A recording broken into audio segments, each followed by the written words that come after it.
Hey y'all, welcome back to my channel. So in this video I wanted to do something similar to what I've done before in the past, but just in an updated version. You know how that goes. And I basically was thinking about this. To be honest, there's more things I could add to this video, but I didn't feel like doing a long video like I did not too long ago when I did my where to shop, and that video was like an hour long. Really, it was longer than that. That video was really like 2 hours, but when I edited it was an hour. So yeah, no. Anyways, by the title of this video, we're gonna do pros and cons of Second Life. Some of these things I have said, some of these things I have not said. Actually, first and foremost, before we even get into the video, I just wanted to say that I recently went shopping, kinda sorta, not really. As you can see, I have a new hairstyle. This hairstyle is by Made in Tokyo. I be sleeping on Made in Tokyo. I said this in my hour-long video, how me and other people really be sleeping on Made in Tokyo. I need to stop doing that because I actually love Made in Tokyo. Like, I seen their stuff, I think at Dream Day, and I was like, let me look at their booth. I always look at their booth, but I was just like, let me just see, because I'm tired of shopping the same hair creators. Like, it's starting to be repetitive.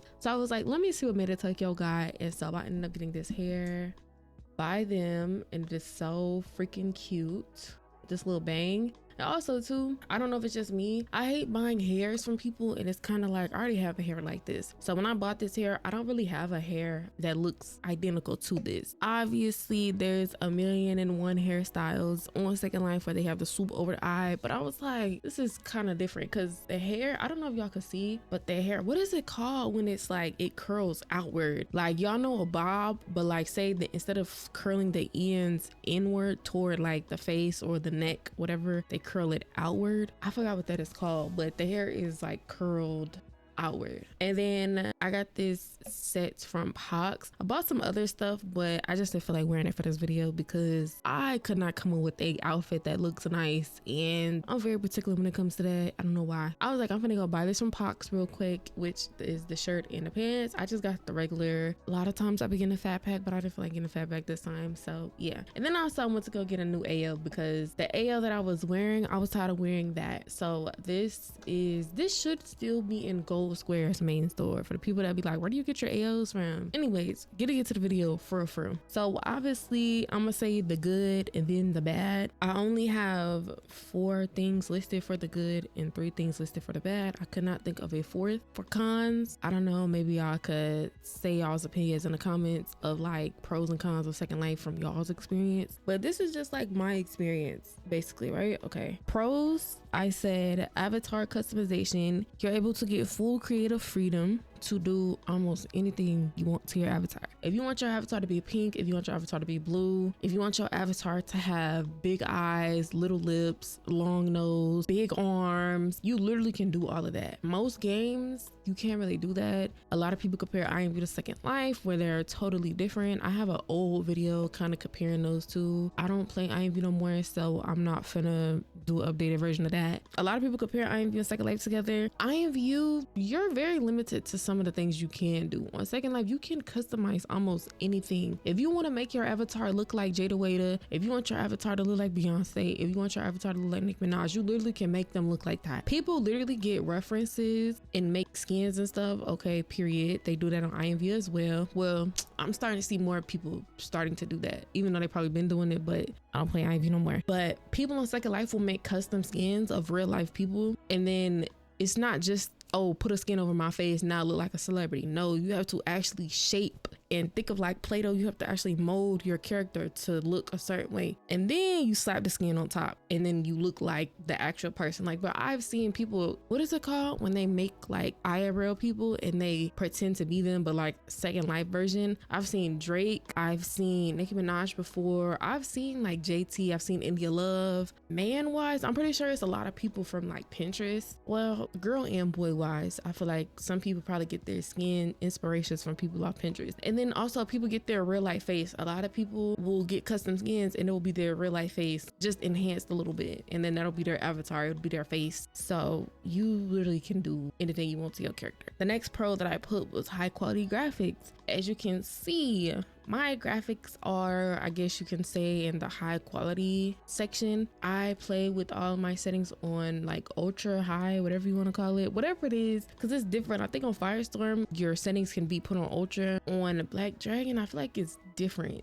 My settings are pretty high on both viewers. Most games like Sims you could do ultra graphics, in Zoe you could do ultra, Iron View you can't really do ultra, Second Life you could do ultra. So yeah, and even some console game, maybe like some games on Steam and stuff, like on PC you could put your games on ultra. You can do that for Second Life as well.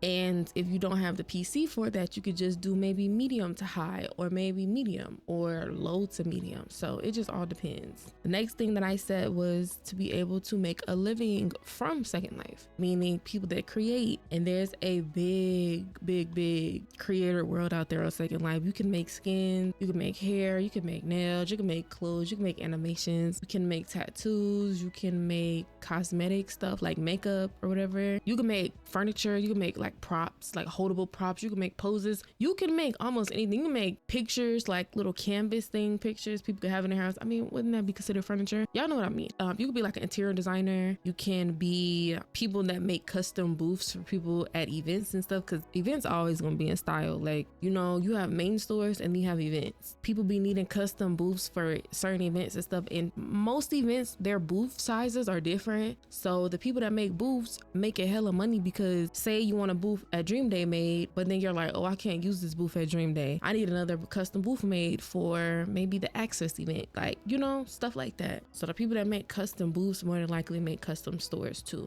You can make money doing almost anything. You could be a manager for a brand. I don't know if some people pay for that. I feel like they do. You can be a blog. I don't think most people get paid to blog, maybe with their items from their shop, getting actually paid from it. I don't think so, but it's a lot of opportunities. If you want to create on Second Life, there's so many different niches you can join. And then the last thing that I put for the pros was there's a diverse community. I would consider myself a part of the urban side. For instance, the reason I would think this is a community is because I'm not a part of it. I know there's people on here that use like Lovins and stuff, or that do, you know, things of that nature, like doing this be saying, and they do like sexual stuff on here and they make money from that. I don't know if you would consider that a community, because there's a lot of people that do that. Like, you can literally go on Marketplace, and if you have your stuff set to adult or general, moderate, and adult, it will literally pop up. We'll be on the home page, coochie, dick, all that. I don't know, I feel like that's a community, because like I said, not everyone does that. Not everyone has coochie HUDs and stuff like that. Anyways, you have the non-urban side, you have furries. Y'all let me know what other communities that maybe you're a part of that I did not name, because I'm out of the loop.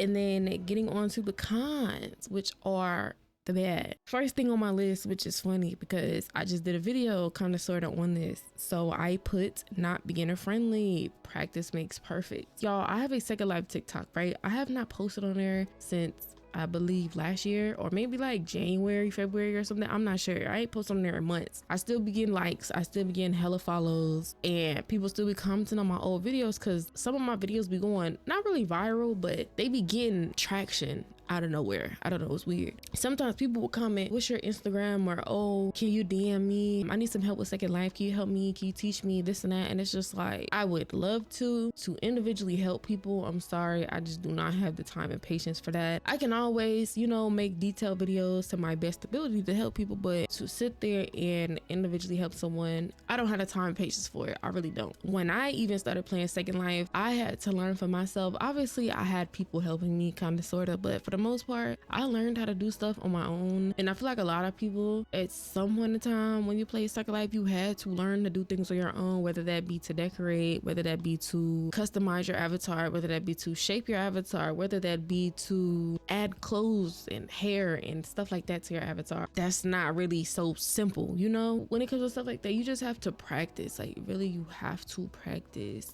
There are a handful of videos on YouTube on how to play Second Life, or like videos to instruct newer people on what to do and how to do this, and explaining the basics and stuff to them. I've even seen like hour-long videos where they have chapters and timestamps of the different stuff to, you know, help people or whatever. If you're willing to put in the time and effort, you should be fine. But if you're just like, no, I just want to learn easy peasy 1 2 3 quickly, nah, it's not gonna work like that. I'm sorry, unless you're just a super duper duper duper fast fast learner, but even with me being a fast learner, it did not take me as easy as just like one day or a couple hours to learn Second Life. So the next thing that I put for the cons was drama. Currently, I am 23. My birthday is going to be next month. When I first started playing games like IMView, I used to be in drama all the time, or I used to think stuff like that was fun. I cannot stand pointless drama, like people that just be arguing every day. Because I even follow people on Instagram. Sometimes they be arguing. Like, I literally roll my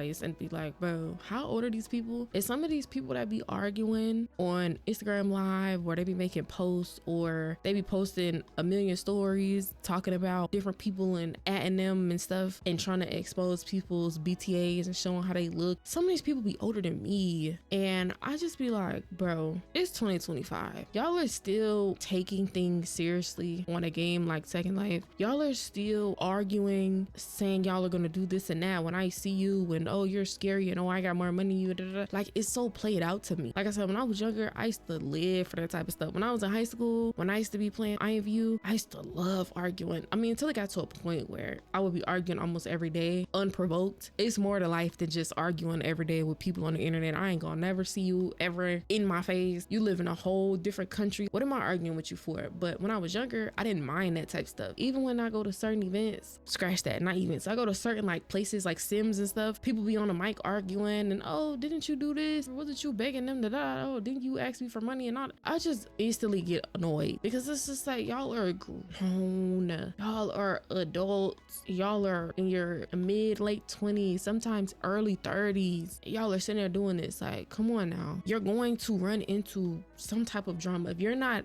actually in the drama, first person in drama, you're going to be surrounded by it some way, somehow, and you're going to see people arguing or beefing or whatever it is. I'm just letting y'all know it's bound to happen. Second Life is just at the end of the day, it's a game. There's drama on IMView, there's drama on Second Life, there's drama on 5M, there's drama probably even in the Sims community. I don't keep track of stuff like that, but I'm just letting y'all know, when the internet is involved, people are gonna argue, people are gonna not agree on stuff, and that's just the way of life. So just putting that out there. And then the last thing that I put for cons was expensive, PC wise and game wise. So PC wise, obviously, like I said, I just recently did a video where I was helping people, giving recommendations on low end PCs and laptops and high end PCs and laptops. So that way you can either run Firestorm or you can run Black Dragon and Firestorm. You know, some people were saying how I didn't know that I needed this type of laptop, or I didn't know I needed these type of specs in order to play Second Life. Oh, I play on the computer that I have now, but I have to play on low settings. That used to be me, I ain't gonna lie. So I understand where people come from. When I first started playing Second Life, I didn't know you need this graphics card and this CPU. I thought you could just get on the game, it don't matter. That's why a lot of people, when they play Second Life, they're like, oh yeah, I play